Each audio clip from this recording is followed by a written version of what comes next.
on considère une fonction f définie sur un intervalle i qui est continu sur cet intervalle et qui vérifie la propriété suivante. Pour chaque x de l'intervalle, f de x au carré est égal à plus 1. Le but de l'exercice, c'est de montrer que soit pour tout x appartenant à i, f de x égale plus 1, ou alors pour tout x appartenant à i, f de x égale moins 1. Autrement dit, soit la fonction est constante égale à plus 1, soit la fonction est constante égale à moins 1. Alors, on commence par remarquer la chose suivante, c'est-à-dire que si on fixe un nombre x dans notre intervalle, alors par la proposition qui est de la définition, on sait que f de x au carré est égal à plus 1. Donc pour f de x, on a deux possibilités.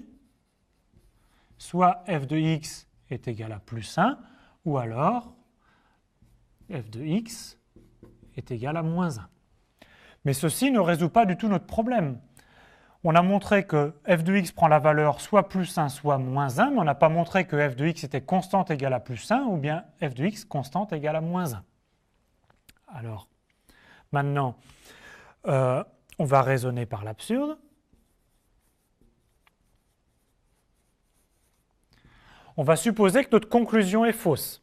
Alors, on va nier cette assertion. Alors, qu'est-ce que ça donne, la négation? Donc, on suppose que la proposition pour tout x appartenant à i, f de x égale plus 1 est quelque chose de faux.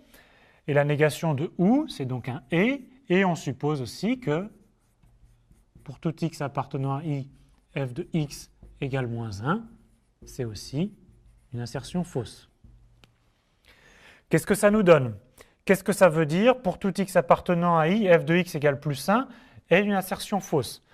Ben, ça veut dire qu'il existe une valeur qui n'est pas 1.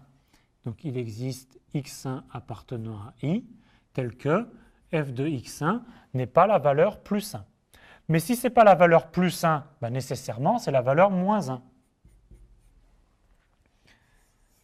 Et de la même façon, on sait que la fonction n'est pas constante égale à moins 1, donc il existe une valeur x2 appartenant à i telle que f de x2 ne vaut pas moins 1, mais si ça ne vaut pas moins 1, nécessairement, ça vaut plus 1.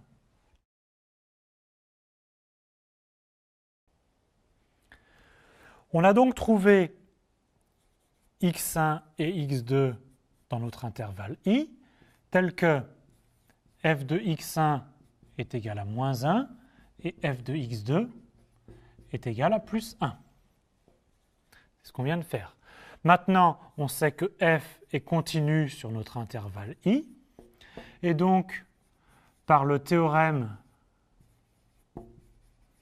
des valeurs intermédiaires,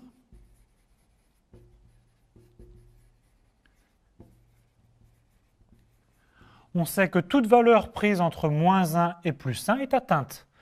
Donc en particulier, la valeur 0 qui est bien entre moins 1 et plus 1 est atteinte. Donc il existe x0 appartenant à i tel que f de x0 est égal à 0. On obtient tout de suite la contradiction parce qu'en effet, on obtient alors que f de x0 au carré, c'est 0 au carré, et donc 0, ce qui contredit notre hypothèse que f de x au carré doit tout le temps être égal à plus 1. Donc, qu'est-ce que c'est que notre conclusion? On a supposé que ceci était faux, on a obtenu une contradiction, et donc on en déduit que soit la fonction est tout le temps égale à plus 1, ou alors tout le temps égale à moins 1. L'hypothèse de continuité est essentielle, et sans cela, la conclusion serait fausse.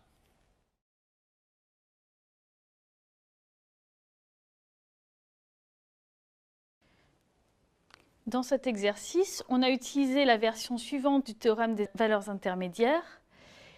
Si f est une fonction continue sur un segment AB, alors pour tout u compris entre f de a et f de b, il existe un c tel que f de c égale u. Autrement dit, f atteint toutes les valeurs comprises entre f de a et f de b. Par conséquent, si on suppose que la fonction f continue prend des valeurs strictement négatives et des valeurs strictement positives.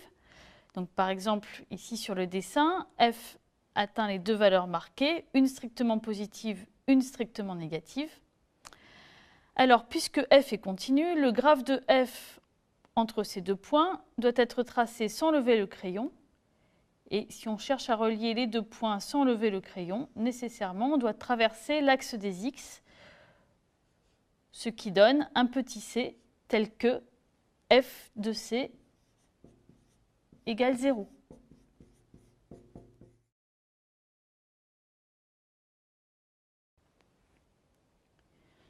Comme application, vous pouvez chercher à montrer le résultat suivant.